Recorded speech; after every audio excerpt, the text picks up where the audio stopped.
Hello viewers, আসসালামু আলাইকুম। সবাই কেমন আছেন? আমি আপনাদের সম্মুখে নিয়ে আসলাম গোসলের ফরজ কয়টি ও কী কী, যেগুলো না করলে পরে আপনার গোসল হবে না, গোসল না হলে পরে নামাজ হবে না। 1 নম্বর হচ্ছে গড়গড়া সহ কুল্লি করা। 2 নম্বর হচ্ছে নাকের নরম মাংস পর্যন্ত পানি পৌঁছানো। 3 নম্বর হচ্ছে পুরো শরীরটাকে ভালোভাবে ধৌত করা। এমনভাবে ধৌত করবেন যেন এক চুল পরিমাণ শুকনো না থাকে। শুকনো থাকলে পরে আপনার গোসল হবে না, গোসল না হলে পরে নামাজ হবে না।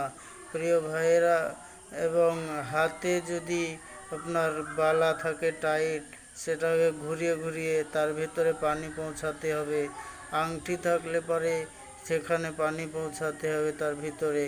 কপালে মা বোনেদের টিপ থাকলে পরে তুলে ফেলে তার ভিতর পানি পৌঁছাতে হবে। যেন কোনো জিনিস থাকার পর তার ভিতরে পানি পৌঁছানো অবশ্যই জরুরি। শুকনো থাকলে পরে অজু হবে না। হাতের নখে নেল পালিশ থাকলে পরে অজু হবে না।